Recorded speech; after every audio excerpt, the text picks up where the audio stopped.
Lumabas ang bilyonaryo upang silipin. Ang kanyang marangyang hanay ng mga sasakyan, hindi alam na isang biglang. Sandali ang babasag sa kanyang kontroladong mundo magpakailanman.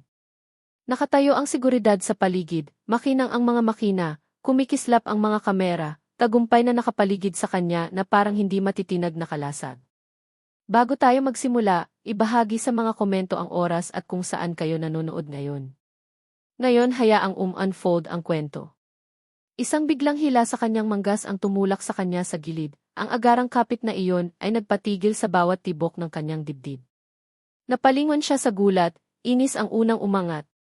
Ngunit may kung anong babala sa haplos na iyon na tumigil sa kanyang pagmamataas at tumalas ang kanyang pakiramdam.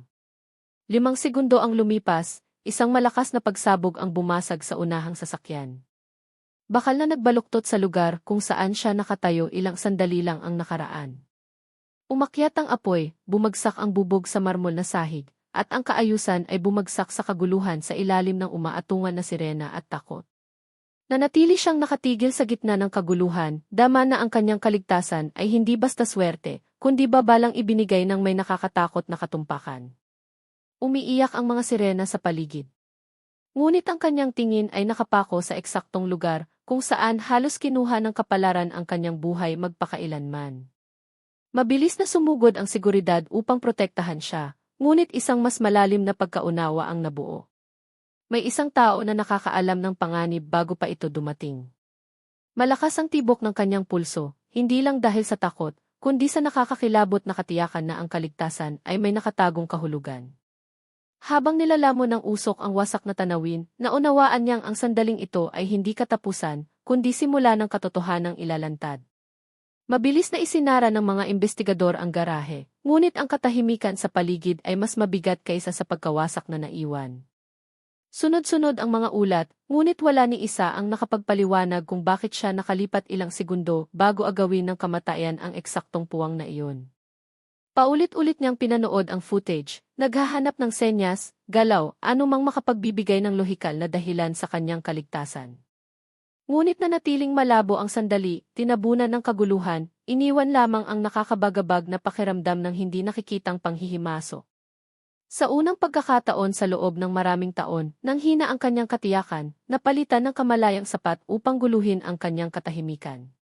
Nagsalita ang mga tagapayo tungkol sa swerte sa publiko.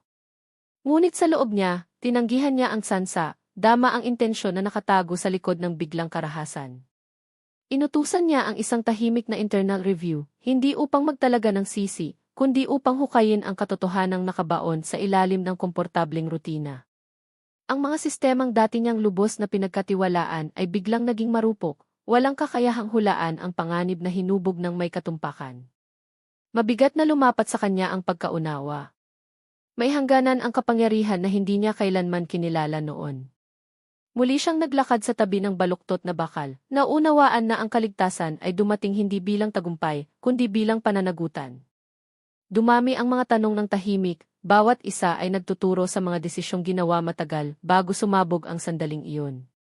Habang dahan-dahang lumalapit ang dapit hapon, dama niyang hindi pa natatapos ang insidente.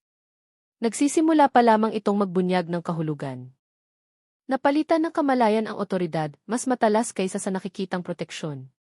Lalo niyang nilimitahan ang pampublikong presensya, naunawaan na ang kaligtasan ay humihingi ng pagbabago lampas sa estratehiya o reputasyon.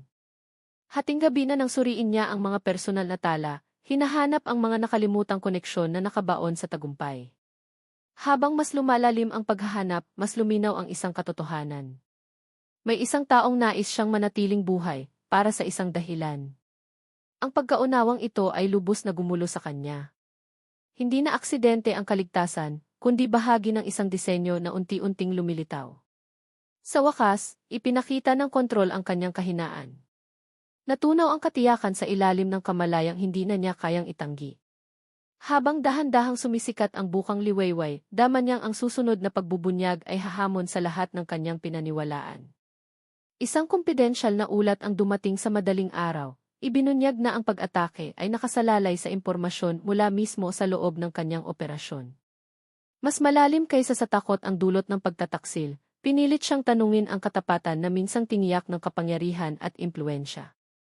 Tahimik niyang tinipon ang kanyang pangunahing koponan, pinili ang katotohanan kaysa imahe, determinado na harapin ang panlilinlang ng walang palabas. Ipinakita ng ebidensya ang mga babalang hindi pinansin, mga aprobasyong minadali, mga desisyong ginawa ng mabilis, nang hindi sinusukat ang pangmatagalang kahihinatnan.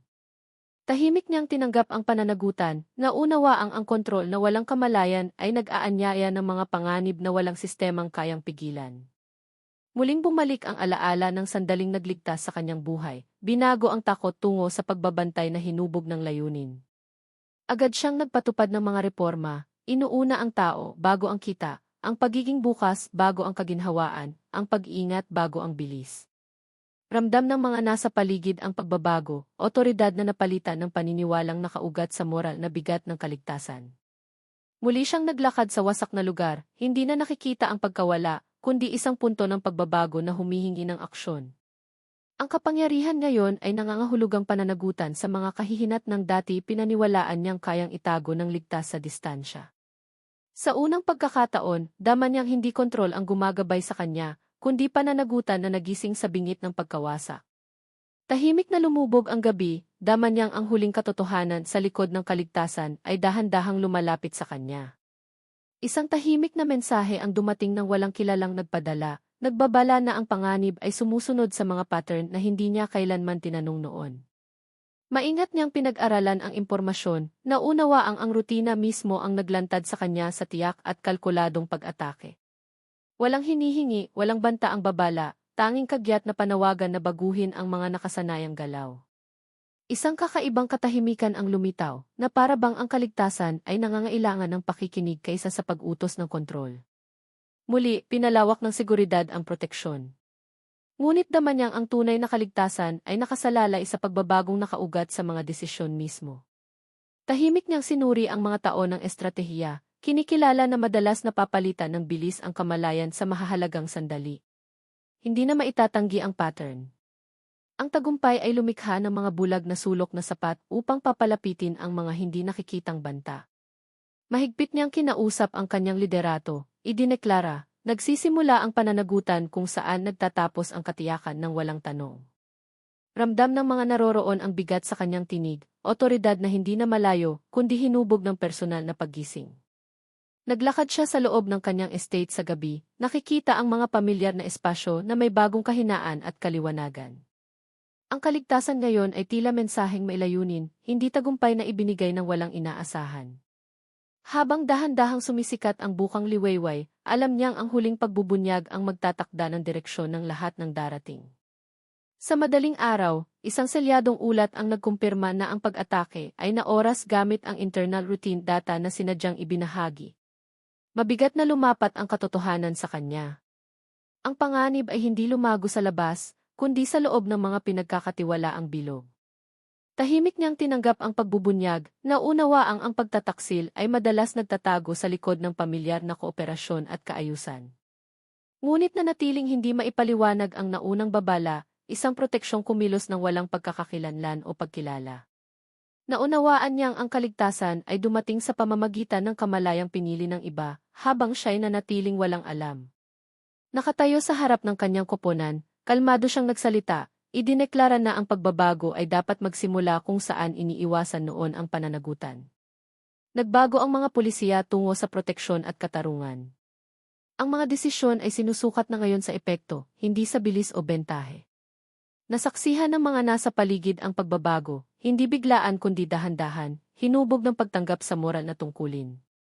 Muli siyang bumalik sa lugar ng pagkawasak, hindi na nakikita ang pagkasira, kundi isang hangganan sa pagitan ng nakaraan at hinaharap. Hindi siya iniligtas ng kontrol. Kamalayan ang nagligtas, at ang kamalayan ngayon ang gumagabay sa bawat desisyon. Ang nagsimula bilang karahasan ay naging paggising, muling tinukoy ang lakas sa pamamagitan ng pananagutan kaysa kapangyarihan. Tahimik na lumubog ang gabi, naunawaang ang kaligtasan ay hindi pagliligtas. Isa itong panawagan na kanyang tutugunan.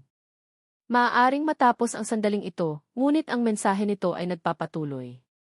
Tulad ng video, mag-subscribe at bumalik para sa susunod na nakaka-inspire na paglalakbay.